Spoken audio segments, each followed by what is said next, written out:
Hi, good morning. My name is Kili. Welcome to this show. We're going to delve much into budget process and what it entails, especially at the county and maybe at both levels. Welcome. Thank you. Thank you very much, Kelly, for having me this morning. My name is Osedo Stephen. I'm a fiscal analyst and an advocate of good governance and accountability in the country. Yeah. Okay, thank you very much. So this episode, actually, we're going just to discuss get an overview of what county budget process entails, the budget cycle, what key documents are there, and the process in general. Perhaps maybe speak about both levels of government, but generally, what we're focusing in much to do with county governments. Thank you very much. An interesting topic for sure, because as I've always said in my platform, in my forums, is that budget is one of the critical areas that every citizen should pay attention to. Every time we say the taxes have gone up, the cost of living has gone up, we are seeing a lot of corruption and all this. All this can only be cured if we got to actively participate in the budget making process. So, and just from the onset, I want to demystify this notion that budgeting is a complex thing. I want to say and categorically state that it's not the case. It's very simple, just like back in your household, where uko pale mtaani. Yeah, for this particular month, this is my expected income. Like I'm expecting, say, 1,000 shillings. So what do I need to buy with these 1,000 shillings? So that's the same thing with the government. So the budget making process has different levels, but the first thing that we need to understand is that budgets are made at both national and county government. And just to maybe also highlight something, in 2010, we gifted ourselves the new constitution. It's still being called a new, even after 13 years. But then this constitution created two levels of government, that is the national government and the county government. And at the national level, most of the functions are still performed by the national government, but also there are those that have been devolved. So both levels have their functions. So each function needs to be allocated some resources. So that is now what brought in the issue of budgeting. How do we allocate money for both the national county government functions and the national government functions? The other important thing to note is that the constitution itself also gave us a process, like it gave us a structure or a framework on how we go about our budgeting process. So in Article 210, in the other articles, you will see, as we shall delve into this conversation, you shall see that the legal framework for budgeting is quite robust in the country. And then in 2012, we also got the PFM Act that has also given now a step-by-step approach to budgeting for both national and county government and what each levels need to budget for.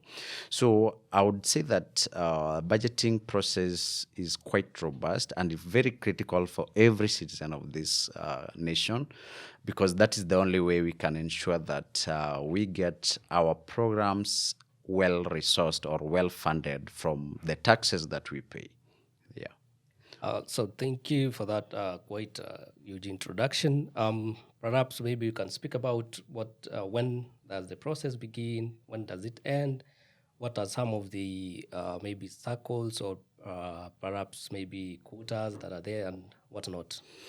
Thanks, Kelly. So just as the name suggests, budgeting is a process. Yes. It's not an event. It's not something that I would wake up one day and say, now I have developed the budget for the country or for the county. No. So as a process, the financial year for the country starts on 1st of July and ends on 30th of June of every year. And in budgeting, the budget process happens every other time. And I think that's what to most people would say that it's complex. Most people, it would seem complex because every other time something is happening in the budget process. So just as you've rightly mentioned, so we have the period between 1st of July to 30th of June of every year as our financial year. And then now this year is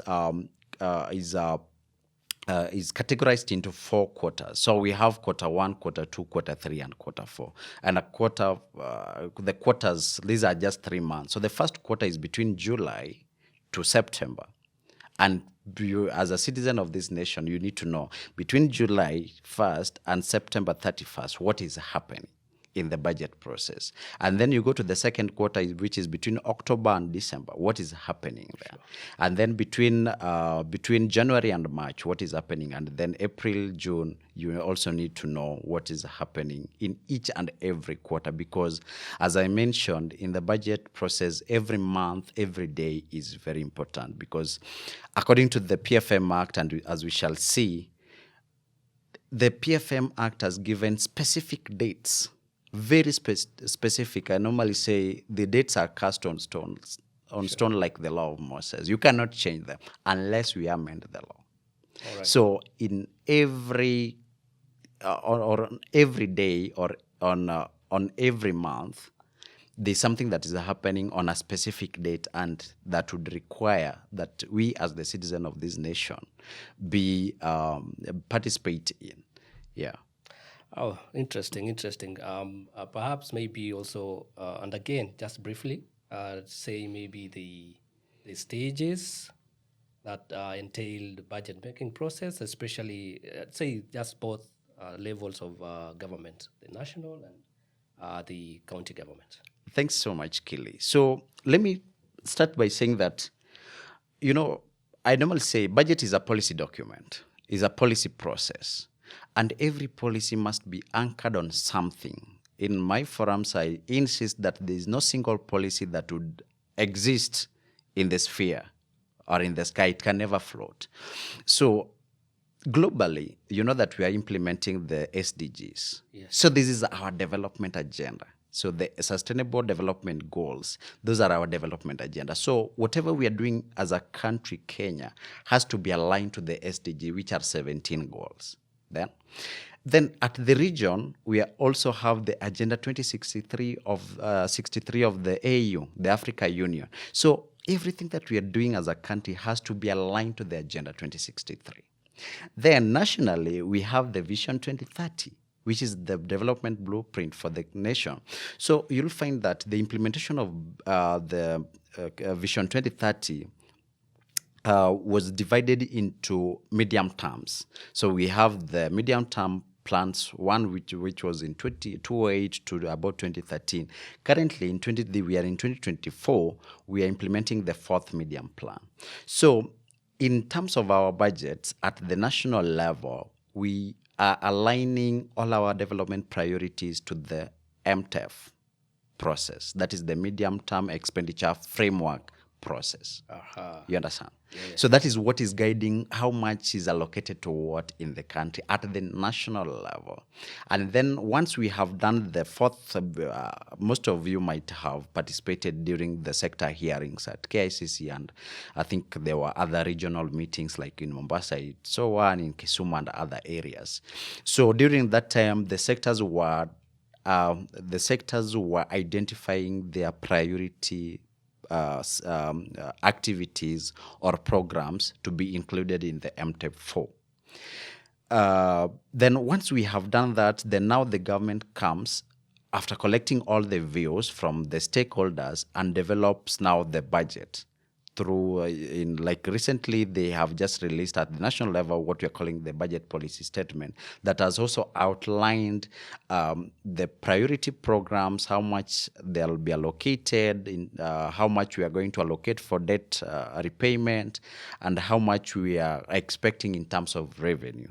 So the BPS also actually, broadly speaking, it only gives us 2 things. So one is the prioritization, like for each and every sector, be it health, education, environment, water, you'll get an allocation through the BPS. So it will give you, like for this sector, this is how much we are allocating. Yes. And then it will also give us now a strategy on how we are going to raise the funds, because government, when it budgets, we are budgeting with zero accounts. There's nothing like budget brought forward, no. Balance brought forward, I mean. Like for the accountants would understand that. Yeah. For government, it's zero. So you start from a clean slate. So like, for example, the 2024-2025 budget, we are assuming that we are starting from zero. We do not have a budget. So we have allocated resources to all the departments. And then now we need to decide how much or how we're going to raise these resources. So say collectively, the whole budget could be 3.7, 3.9 trillion. Just as an example. Then now we need to decide how are we going to raise this 3 point something. So part of it would be through taxes. The other part would be through borrowing. So I would not delve into borrowing a lot, but taxation forms the largest share of revenue for the government. Then once the BPS is done, the process is approved by the parliament, that is at the National Assembly. They've been sitting last week, and the other week there were committee hearings with the Finance and Planning Committee, where even as civil society we presented our views. Once that is collected, then we now do what we are calling the budget up what is it called? The budgets. So the estimates, yes, the budget estimates. Sorry, I was looking for that term. The budget estimates. So once we have the BPS approved, then now the estimates come in around April. Once they are published, we have another window of 2 months to engage with that document. And then now the issues of appropriation and finance bill would come later. I'll go into that later in a later stage of this conversation. But that is at the national level. Yes. Yeah. So we have the SDGs that anchors the Africa Union Agenda 2063, then the Vision 2030, and then from the Vision 2030 now we come up with the expenditure frameworks for the MTEFs. So once we have that, and then the BPSs and other documents that would come out will be published by the Treasury. So once the process is complete, that is by around June, then you'll see the CS in charge of Treasury, or the Finance and Economic Planning, would go to the Parliament, and it's a joint sitting of the two houses, that is both the Senate and the National Assembly, and read, quote unquote, the budget. So the famous the briefcase. Yes, you'll see him with the briefcase. So you'll see the CS around 14th, 15th of June going to the Parliament to read the budget. Sure. So just to let people know that there are no trillions in those briefcases. It's just pieces of papers. Yes, because at that point we do not have money. So we still need to look for the finance bill. Where is the finance bill that authorizes the government to raise funds, and also ask the National Assembly to appropriate so that the government can start spending. So at the national level, that is the picture of the budgeting process. But now going to the county level, county is quite robust. And if you look at the PFM, you look at the County Government Act, and even the Constitution itself, it has given a very robust framework for budgeting. Now, at the county level, what we are calling the public expenditure management cycle. So the county level planning starts with the sectorial plans, the special plans, and the urban and cities plans. So these are 10-year plans. We shall go deep into those documents. So the first stage is to come up with development plans for the 10 years.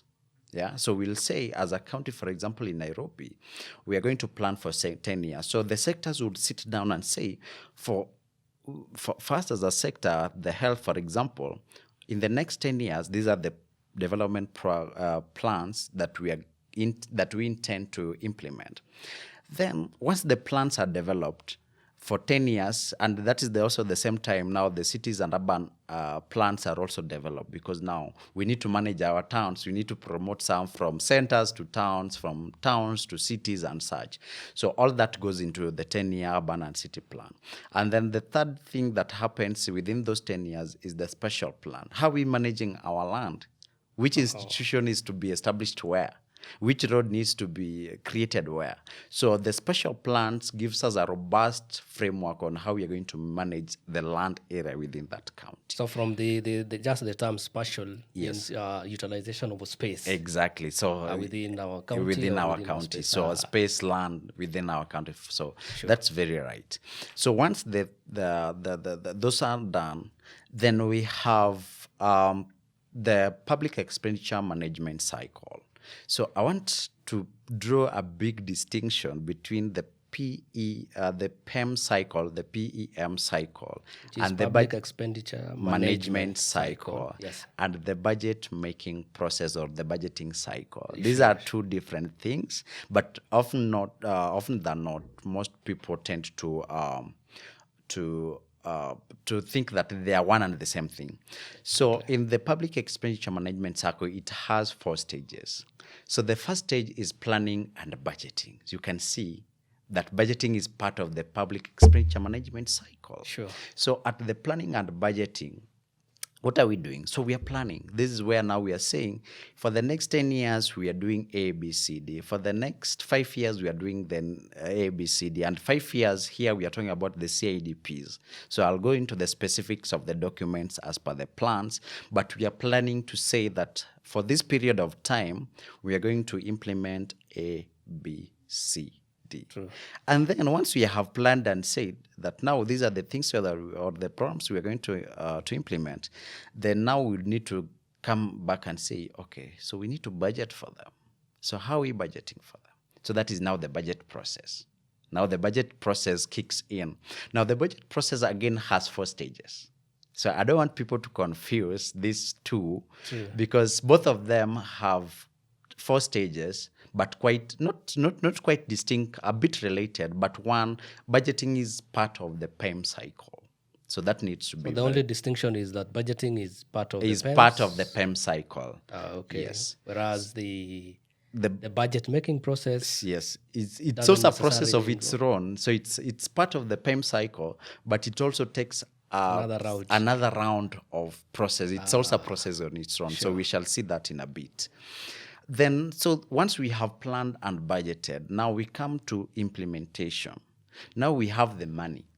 We have been given, we know the total size of our budget. Say, for example, if for this financial year 23-24, it was about 3.59 trillion.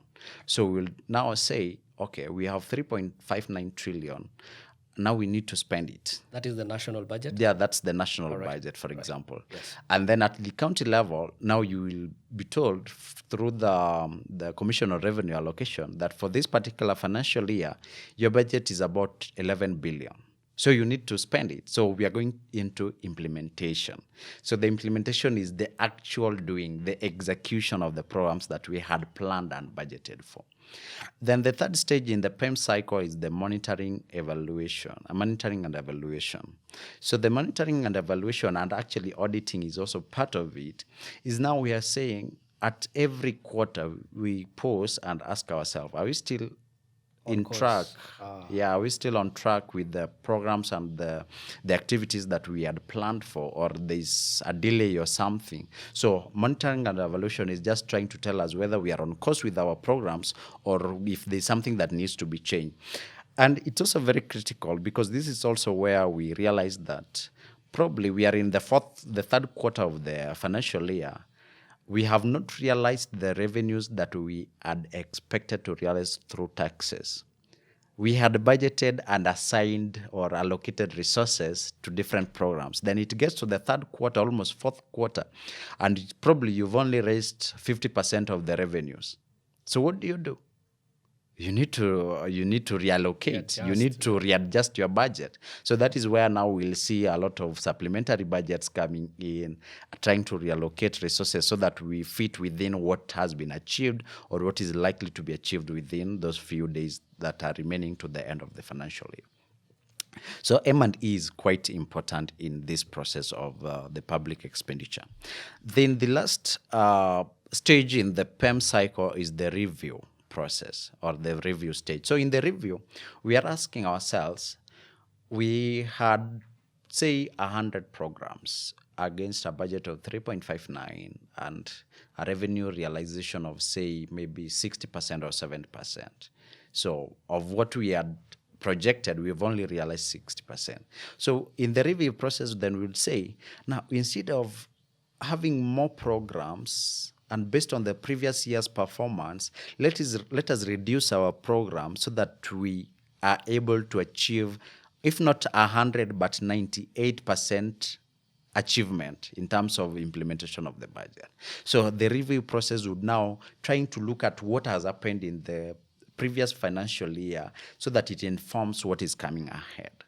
Yeah, so the next financial year would be informed by what has happened in this current or in the previous financial year. So those are the 4 stages of the PEM cycle. But then I had mentioned at the initial stages that budgeting is part of the PEM cycle. Yes. And budgeting also has 4 stages. So the first stages of budgeting, the first stage is preparation and submission. So what are we preparing and where are we submitting it to? So this is the point where now several budget documents will be prepared. And who prepares them? The person who prepares the budget documents is the executive. So the budgets are prepared by the executive. So at the county level, these are the cabinets or the CCMs, the county executive committee members. So at the onset of the budget process, there will be a circular. We shall see that from the cabinet or the minister in charge of finance and economic planning at the county level, telling or alerting the departments to start preparing their budgets. So once they have done that, the preparation is done. Once the preparation is done, then the budgets are now submitted to the assembly, because I said that budgets are policy documents. Sure. And who should be developing the policy? Policy formulation is a function of the County Assembly or Parliament in general. Sure. So at the national level, it's the Senate, and at the National Assembly. At the county level, it's the County Assembly. So the executive only comes up with a draft. Like, these are the things that we would wish to implement within this particular period. And normally our budgets are annual. So within the next 1 year, these are the things that we want to implement. Then now they submit it for approval at the assembly. Now, once the submission is done, and in all these stages, something that I also need to emphasize on, and I think we'll come to that, where we are looking at the citizen engagement, like how do we come in as citizens?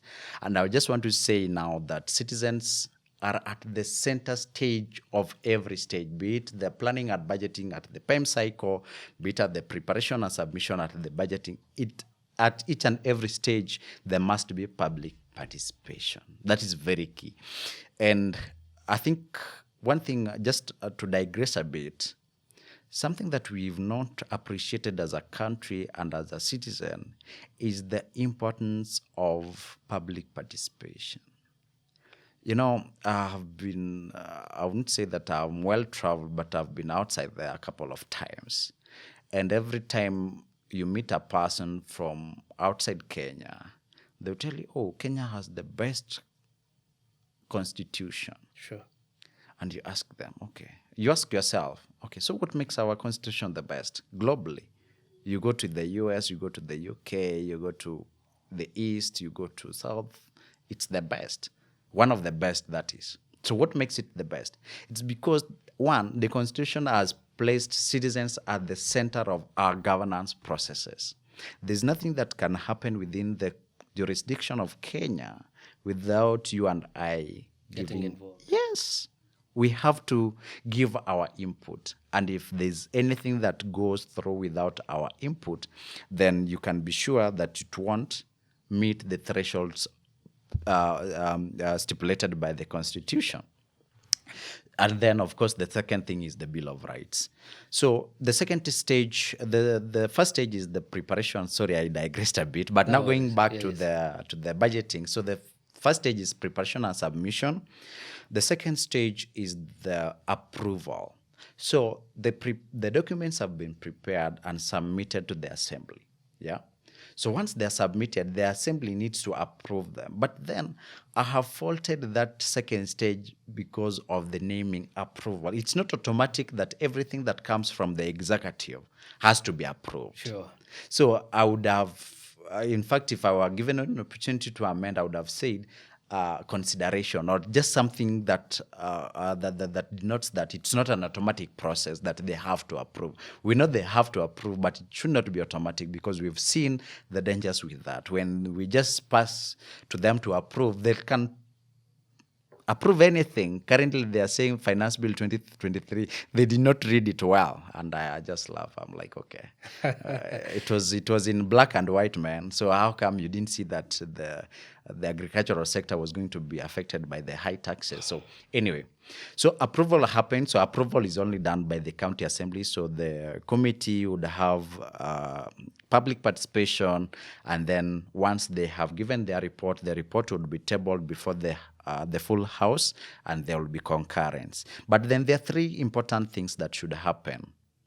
That the first thing is that the assembly can approve in totality, or they can reject in totality, or reject with amendments. So they can say, what you have proposed is good, but we feel you need to go and change A, B, C. So that would be, that should be the case, but we've not seen that happening a lot. At least in some counties, we've seen that.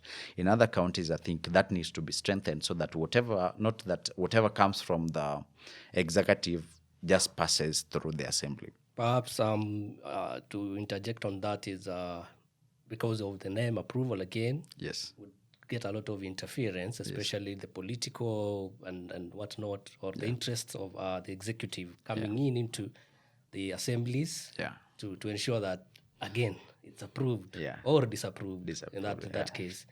Very true, very true. And so that's why I faulted the name or the term approval, because it makes it look like it's automatic. It's not automatic. And before you approve, you have to know what you're approving, even as an MCA and even as an MP. You'd look a bit unserious if you came out 6 months after you've passed a policy and say, I did not see this. How come you did not see it yet? You participated in the process. So I think that needs to be strengthened a bit. And then the third stage is now, so the approval has happened. So we go into implementation. So the execution. So we have the money.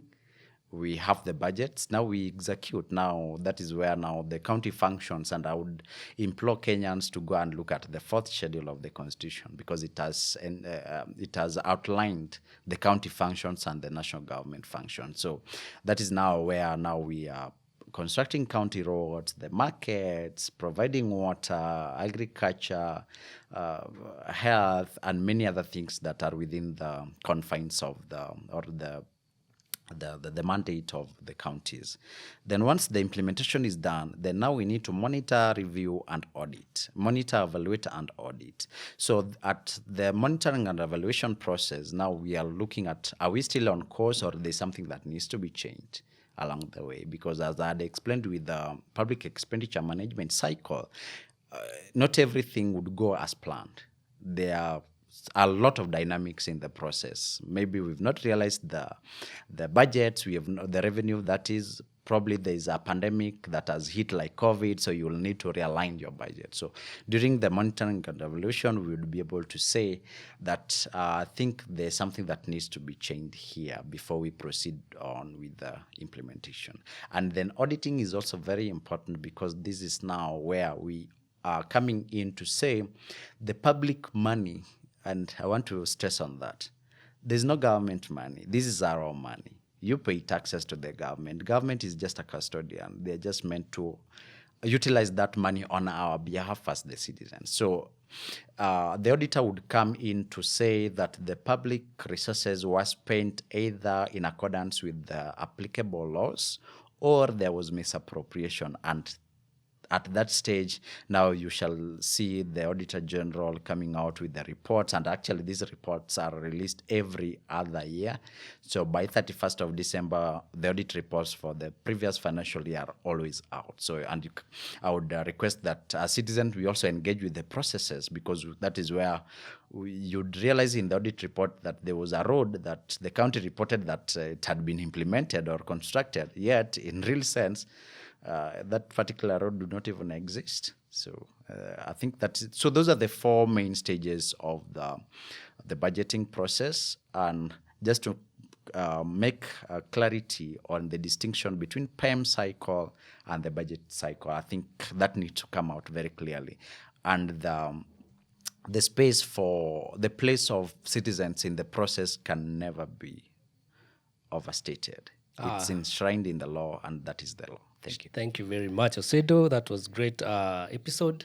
I think the next episode will be highlighting more on key budget documents, because you mentioned that it is a process and it has a lot of documents or budget documents that needs to be considered, especially in the process. So thank you very much. See you in the next episode. Thank you, Kili. Thank you.